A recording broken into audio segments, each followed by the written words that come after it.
Hamıya salam, biz bugünkü videomuzda push məşq edəcəyik. Push məşqinə nələr aiddir, onları cəm edəcəyik. Sinə, çiyin, qol arxası əzələlərini düzgün şəkildə istifadə edərək tam maksimal şəkildə işlədəcəyik.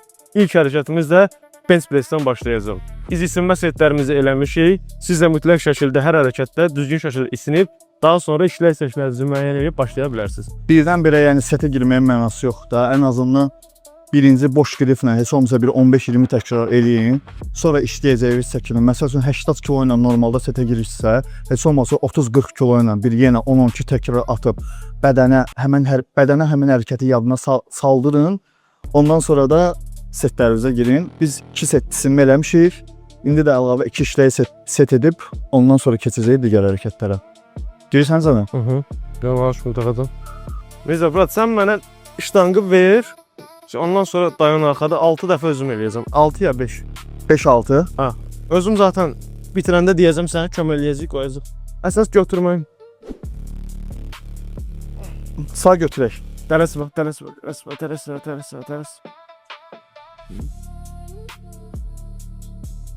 Ha.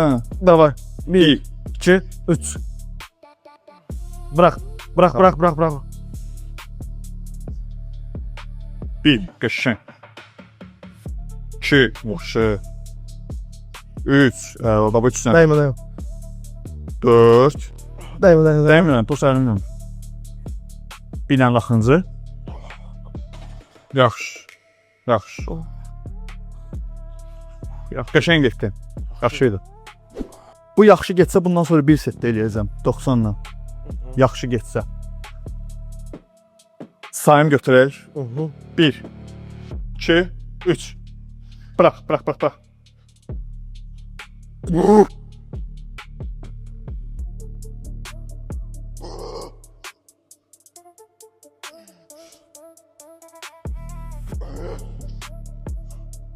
Özüm. 90 gedər. Gedər. Mən bir də girmək istəyən nə var danışırsam, bir çox insanlardan eşitdiyim bir şeydir. Bench press-də sinəmi hiss eləmirəm. Qolumun arası dolur, çiynim dolur. Səbəb nədir? Bir çox insan bench press-i sevir. Mən eləyəndə görürdünüz, skapula tam sıxılır. Ağırlığı çox sürətli gətirib sinəmə çırpmıram. Və yaxud da gətirib yarıda kəsib eləmirəm, saxlamıram, gərginliyi öldürmürəm. Skapulamı sıxdım, dirsəklər içəri biraz meyilli vəziyyətdə gəldi, sinəyə təmas elədi. Buradan da keyfiyyətli formada sıxırıq. 1, 2, bu qaydada. Yəni siz əgər bunu çox sürətli gətirib çırpsaz və yaxud da yarımsı gətirsəz, təbii ki, sizin artıq ya çiyniniz, ya tricepsiniz işləyəcək. Bizim məqsədimiz güclənməkdir, amma hədəflədiyimiz əzələ qrupunu yoraraq güclənməkdir. Bu qaydada eləsəz, siləcəksiniz, inkişafı da özünüz görəcəksiniz. İkinci hərəkət nə eləyək? Fly eləyək bəlkə bir dənə qəşəng. Sinəni bitirək. Yəni pek fly ilə tam əsnədək sinəni. Bench press-i bitirdik, indi keçirik ikinci izolyasiya hərəkətinə. Hərəkətin adı pektik. Əsas hədəflədiyimiz əzələlər sinənin ortası ilə nisbətən altı. Sinənin üstünə elə də. Hiss edirsən sinənin üstünə? Biraz da. Cüzi. Cüzi yox, biraz hiss edirəm. Doğrudan. Pektikdə biraz hiss edirəm. Mən daha çox sinənin ortası ilə altını. Bəlkə də skameyka söhbətinə görə ola bilər. Deməli, bu hərəkətin texnikası. Skameykanı öz səviyyəmizə uyğunlaşdırırıq ki, oturanda tutacaqlar nə çox aşağıda, nə də çox yuxarıda qalsın. Bu vəziyyətdə qalsın. Çəkini düzəltməmişəm. Bir də bir şey mən əlavə edeyim Mirza. Buyur. Benchdə bayaq gördüyünüz kimi isindik. Burada da gəlib sırası 70-ə 80-ə qoyub başlamayacaq. Bu hərəkətdə də isinəcəyik. Tutaq ki, 70 ilə əgər işləyəcəksə, 45-50 ilə də 6-8 seçilişdir. Bu hərəkətin də biomexanikasını bədəni alışdırandan sonra başlayacaq əsas işlər. Ən böyük səhvlərdən biri. Dirsəkləri bu vəziyyətdə gətirirlər. Bu. Olmaz. Dirsəklər bu vəziyyətdə qaldı və səhvlərdən biri də dirsəklər tam açılır. Bu vəziyyətdə gətirməyə çalışırlar. Bu da düzgün deyil. Dirsəyin nisbətən bir damcı qırmaq lazımdır və skameyka ilə belimiz arasında boşluq qalmamalı. Tam dirədin özü bu. Sinə qabaqda. Bu vəziyyətdə gətirdim, birləşdirdim.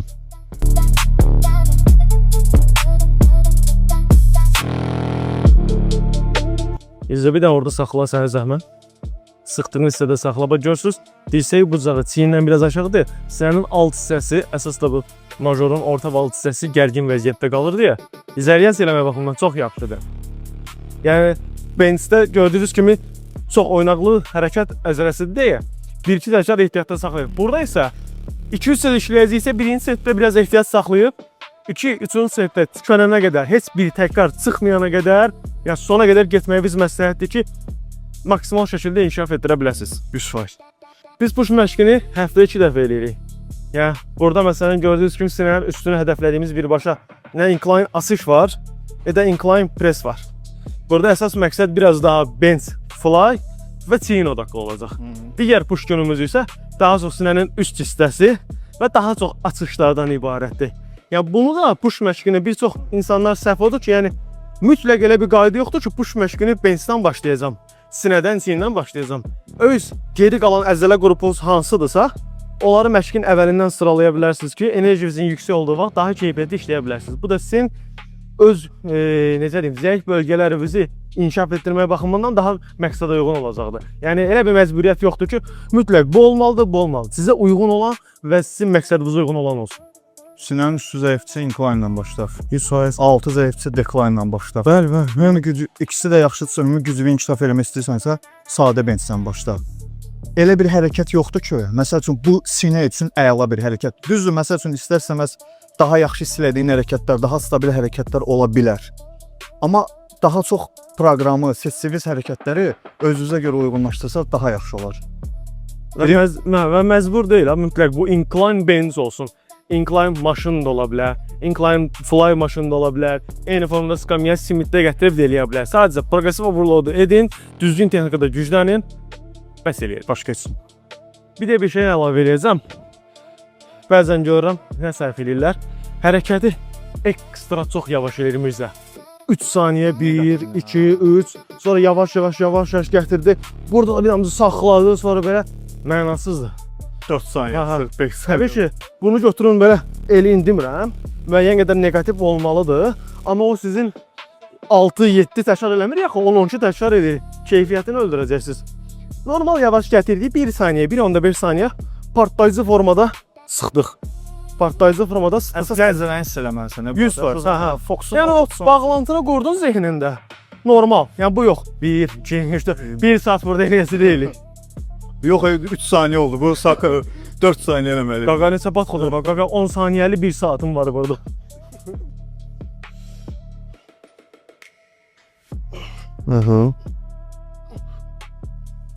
Bir. Fulladı ya. 3, 8, 4, 5, yaxşı. İşlər. Gəlmə qabağa gəlmə. Deyil. Axırıncı. Gəl. Sən də sən. Qəşəngsən. Yaxşı. Qəşəng. Vah. Tek söndürdü ya.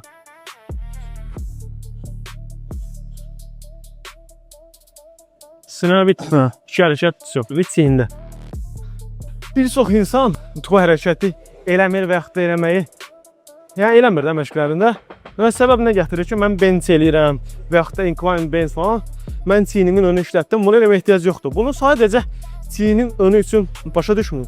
Çiyin əzələsinin hər tərəfli maksimal inkişaf etməsi üçün xüsusilə ön çiyin işləyir, amma köməkçi formada yan və arxa çiyin əzələlərdə kifayət qədər yaxşı işləyib. Bu hərəkətdə güclənmək, bu hərəkətdə ustalaşmaq həm çiyin əzələmizin maksimal inkişafı üçün yaxşıdır, həm də çiyin əzələsi ümumi gücləndirir ya burada. Digər köməkçi əzələsimiz olan lateral hərəkətləri və yaxud da face pull, çiyin arxası üçün olan digər hərəkətlərdə də bu bizə güc verir ki, orada da güclənib progressiv overload eləyərək daha yaxşı əzələ inkişaf etdirməyə kömək edir. Yəni mütləq şəkildə çiyin inkişafının maksimal səviyyədə olmaq üçün mütləq şəkildə məşqinizdə olmalıdır. Sadəcə ego lifting eləyib ağır təkrarlara ehtiyac yoxdur. 6-8 aralığında düzgün kontrol edə biləcəksiniz çəkilər seçin. Mütləq şərt deyil ki, simit olsun. Ya zəhmət olsun göstərərsən. Belə çiyin aparatları da ola bilər və yaxud da sərbəst qamfillərlə də eləyə bilərsiniz. Seçim sizə qalıb. Biz bunu bəyənirik, bunu eləyirik.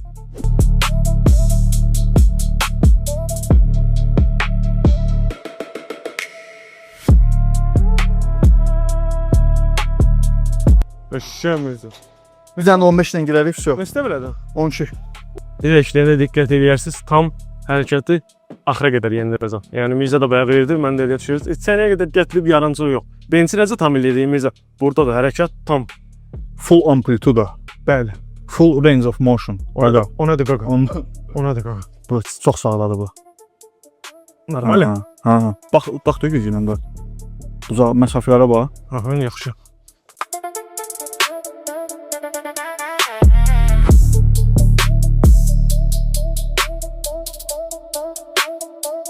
İndi çiyin üçün ikinci hərəkətimiz izolyasiya yan hissə üçün. Bir çox insan geniş, enli çiyinlər istəyir. Belə. Top iminli belə. Yəni məqs o istəyimizə bu hərəkət çox yaxşı uyğun gəlir. Kabeldə dayandıq, bəndən stabil düz.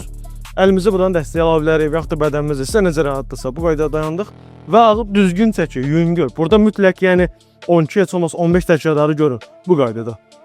1 yavaş-yavaş kontrollu. 2 yavaş-yavaş. Buradan çiyini götürürüm də. 3 Görürsə detallarını işləyir. 4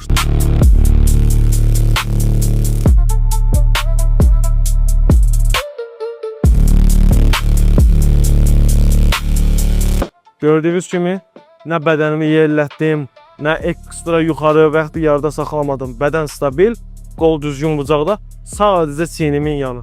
Sadəcə çiynimin yanı. İndi də digər qolu verəcəyik.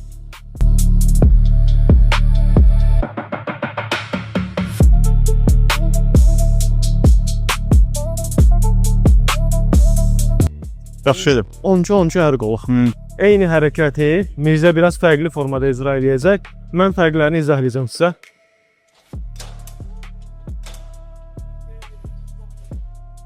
Burada Mirzə tam biləyinin də qoşulmamağını istəyir. Sırf çiyinin yan hissəsini birə-bir izolyasiya eləmək istəyir %100-liyə. Ekstra kaf taxı, yəni tutacaq deyirlər buna, biləyə qoşursan, sadəcə sən dirsəyi basırsan. Və gördüyünüz kimi mən burada eləyirəm, Mirzə biraz daha arxada qoyur. Birazdan burada gözlə, çiyinin yan hissəsinin uzun başını işlədir.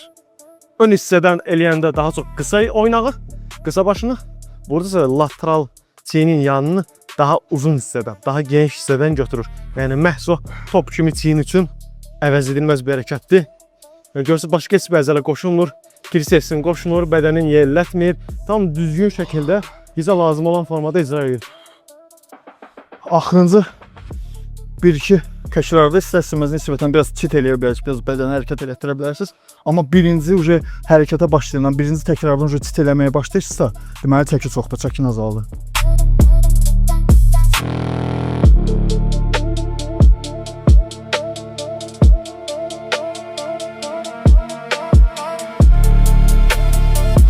Bu biraz təzə başlayanlar üçün çətin olar. Mən göstərdiyim qaydada eləmək daha məqsədə uyğundur. Zamanla gücləndikcə, tam hiss elədikcə bu formada da işləmək daha məqsədimizə uyğun ola biləcək. Amma bir müddət daha sonra, müəyyən bir təcrübə əldə edəndən sonra. Bir də Cəmil, proteinlərlə bağlı bir şey demək istəyirəm. Protein tozlarını bir çox insan sehirli bir toz kimi baxar. Elə bilər ki, onu içirsən onunla hər şey həll olur. Amma elə deyil. Sən birinci sənə lazım olan gündəlik protein miqdarını bilməlisən. Bu hər insanda dəyişir. Stabil bir şey yoxdur ki, məsəl üçün sənə 100 qram protein lazımdır. Yəni bu qədər protein gündəlik almasın. Standart bir şey yoxdur. Çəki başına görə dəyişir. Məsəl üçün Cəmilin çəkisi nə qədərdir? 70. Bizim ikimizin çəkisi 75-76. Çəkimizin ortalama hardasa 1.6, lap da yuvarlaqlaşdırsaq 2 qata qədər protein almalısınız. Məsəl üçün 75 kg çəkiniz varsa, sizin gündəlik protein ihtiyacınız harasa 130-150 qram arasındadır. Protein tozu ilə siz bu 150 qramın sadəcə 25 qramına tamamlayırsınız. Bir post protein tozu ilə. Qalan 120 qramı siz qəbul eləməsəz, yenə də sizə gündəlik lazım olan protein miqdarını tamamlaya bilməyiniz. Protein tozları harada işə yarayır? Sizin məsəl üçün protein ihtiyacı 150 qramdır, məsəl üçün sən qidalardan almısan məsəl üçün 120 qram protein, axşam olub, yeməyə vaxt yox, yatmağa uğraşsan, tamamlamaq üçün protein ehtiyacını bir post düzəltmə rahat üçün yatdın. Amma məsəl üçün mən bir post protein tozu ilə bütün gündəlik protein ehtiyacımı tamamlayım, elə bir söhbət yoxdur. 5 qarışıq içsəm olar. 5 qarışıq içsəm olar. Bir də mən tələbələrimə də izah edirəm. Protein tozu ilə qidanın fərqi. Məsəl üçün sən məndən soruşsan ki, 100 qram toyuq əti, yoxsa bir post protein tozu, ikisinin də təxminən protein miqdarı eyni, hardasa 25 qram.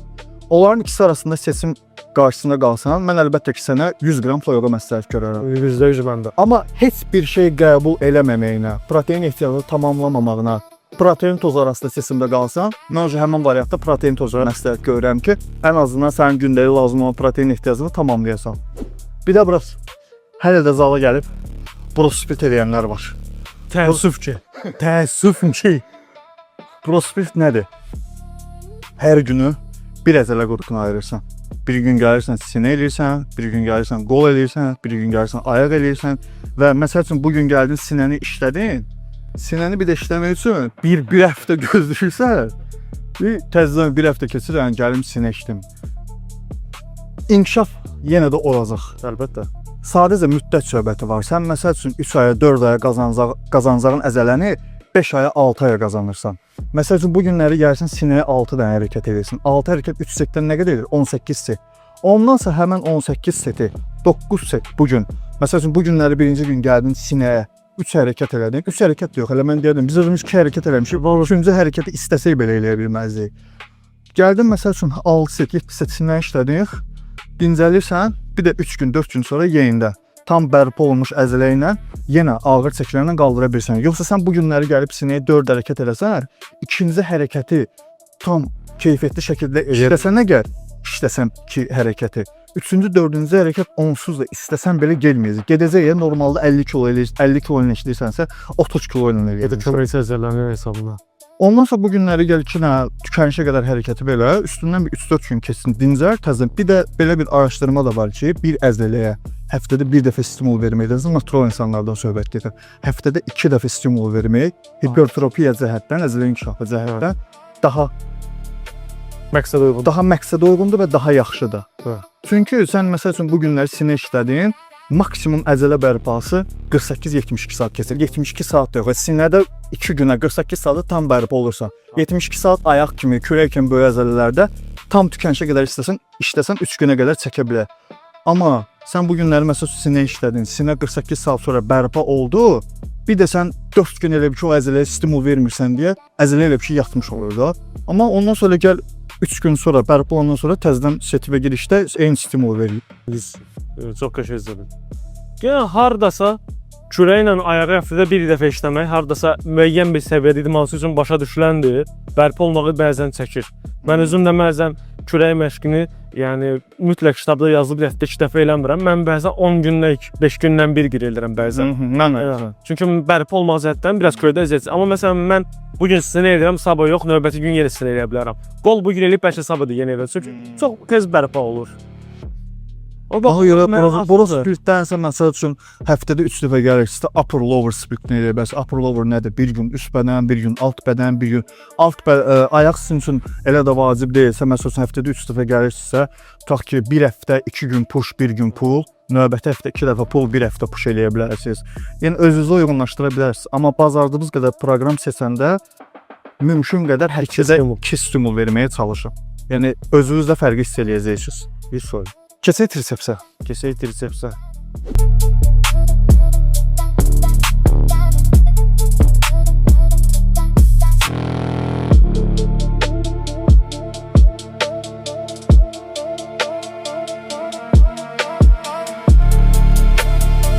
Görürsüz, şeylər stabil yerində.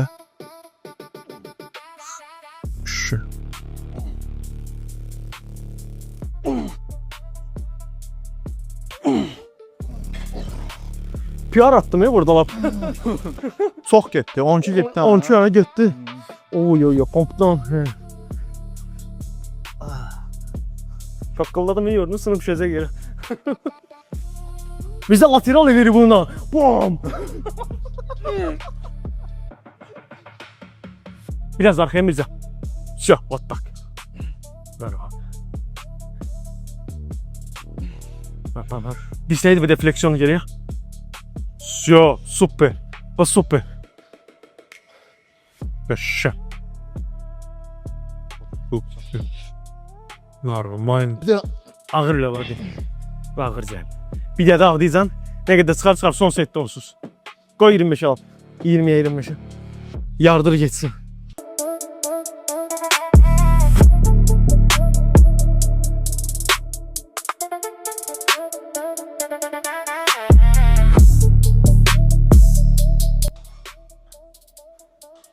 Olduğum izle. Hə. 5 var ya kolumu. Ay can qıqa. Ne diyorsun? Heç nə bro. Ben burası bit işləyirəm. Ne diyordun bayaqlar? Her gün sinek işləyirəm. Bir də bir çox insan düşünür ki, kardiyo eləməsə arıqlamayacaq. Ən böyük səhvlərindən biri. Arıqlamaq üçün sizə birinci növbədə kalori defisiti lazımdır. Kalori defisiti nədir? Sənin məsəl üçün gündəlik lazım olan kalori miqdarı bayaq dediyim kimi o da hər insanda dəyişir. Cəmildə məsəl üçün bu 3000 ola bilər, məndə 2500 ola bilər, Elvində məsəl üçün 2000 ola bilər. Tutalım ki 2500 ehtiyacı olan bir insanı götürdük. Əgər sən kökəlməyi, çəki artırmaq istəyirsənsə 2500-dən əlavə 300-500 kalori qəbul etməlisən. 500-dən də məsəl üçün əlavə 1000 kalori qəbul edə bilərsən, amma yağlanacaqsan. Nəyə lazımdır? Standart 300-500, 2500 lazımdırsa 2800-3000-i bağlı yavaş-yavaş çəki artıracaqsan. Yox, aralamaq istəyirsənsə əksinə minus 300-500, 2000-2200 aldın. Kardiyo sizə harda lazım olur? Kardiyo əlavə kalori yandırmağınızda sizə kömək elə göstərir. Məsəl üçün siz arıqlamaq istəyirsiniz 2500-dür. Elə gündəlik qəbul elədiyiniz qidalanmadan da 2500 alırsınız. Kardiyo eləyəndə istərsəməz yenə 300-400 yandıracağınıza görə yenə kalori defisitində olmuş sayılırsa sadəcə sizin kalori defisitinizə kömək eləyir. Kömək eləmək üçün bir üsuldur kardiyo. Yəni sırf kardiyo eləyim, kardiyo eləməsəm arıqlamayacağam elə bir söhbət yoxdur.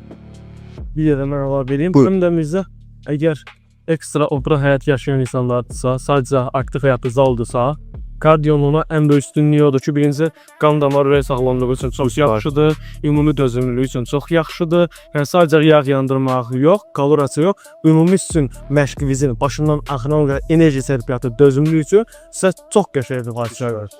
Kardiyonun da özünə görə vaxtı var. Bir ən böyük səhvlərdən biri. Gəlir birinci məşqə başlamazdan qabaq yarım saat 40 dəqiqə kardiyo eləyir, sonra keçir ağırlıq məşqini eləyir. Birbaşa səhvdir.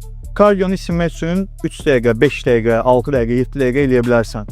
Amma bədənimizdə depolar mövcuddur. Buna glikogen depolara aiddir, yağ depolara aiddir. Sən gəlib birinci kardiyonu eləyəndə sən glikogen depolarını istər-istəməz 40%, 50% yazımını boşalmış olursan və ağırlıq məşqindəki performansı istər-istəməz aşağı salırsan. 100 kilo ilə işləyəcəkdinsə gəlirsən məsələn 70 kilo ilə, 80 kilo ilə. Ondansa birinci gəlib ağırlıq məşqini eləyib, ağırlıq məşqindən sonra glikogen depolarını tam boşaldıb kardiyon eləsən, orada olduğun müddətdə sırf yağ yandıracaqsan. Özündən asılı olmayaraq və məşqdən sonra onun 40 dəqiqə, 1 saat eləməyin mənası yox. 20 dəqiqə, 30 dəqiqə elədin, tam kifayət. Və bir şey də yadda saxlayın ki, ağırlıq məşqi kardiyodan daha çox yağ yandırır. Çünki sən ağırlıq məşqində evdə oturduğun müddətdə əzələ bərpasına görə yağ yandırma prosesi gedirsən. Yəni sən evdə oturduğun müddətdə öz-özünə yağ yaptırmış olursan. Ona görə də birinci sizin üstünlüyü verəcəyi bir şey ağırlıq məşqi olmalıdır. Kardiyodur, diyetadır, bunlar ikinci, üçüncü planda olmalıdır. Deməli, trisepsin bu hissəyə, trisepsin orta başı üçün puşdan edirik. Burada gördüyünüz kimi dirsəklər sabit, qollar bədənə yaxın, yuxarıya tam bıraxın düzgün və tam da sırıq. Bizə zəhmət olsa bir-iki səhv variantını göstər bizə. Nə olduğu bilinməyən bir texnika dirsəklər. Dirsəklər izləyir. Sonra bu yarımçıq. Yenə minməyi də göstərsən zaman. Çıxıb üstünə bir göz kürəyə çiyinizdə. Düzgün qayda. Bədən stabil, dirsək oynaqları sabit, yuxarı tam buraxdıq, qol hərəkəti romanda, yuxarı sıxırıq yavaş. 1, 2. Bu qayda, bu qaydada güclənmək lazımdır. Söhbət bilsən nədir, Murat? İşlədikləri əzələləri hiss eləmirlər. Ona Zamanla. fitness dilində mind-muscle connection deyilir.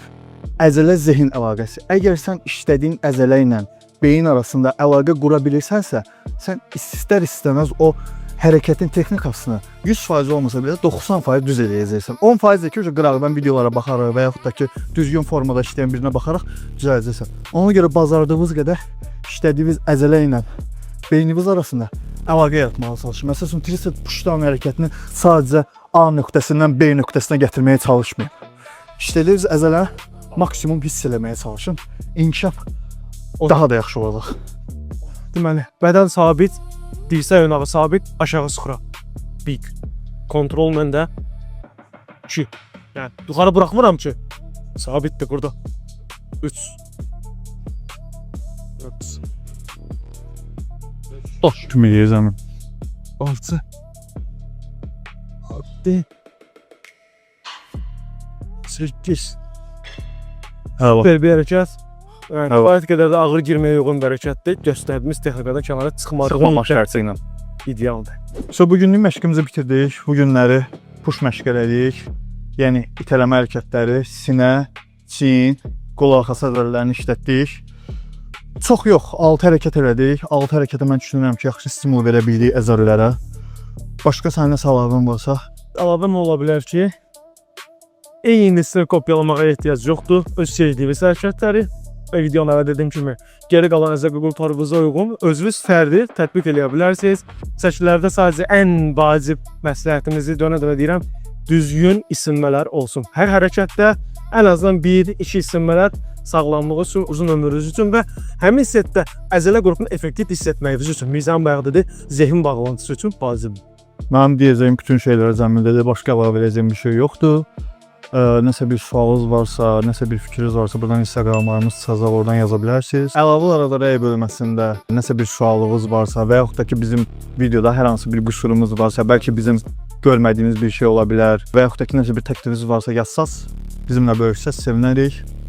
Növbəti videoda yəqin ki üst bədən məşq eləyərik. Onun da ki Hər şey splitləri göstərəcəyik inşallah. bir də ki buradan keçən səfər elədiyimiz pull məşqi, kürək məşqi çıxacaq. Onu da girib izləsəz sevinərik. Sağ olun, salamat. Uğurlar.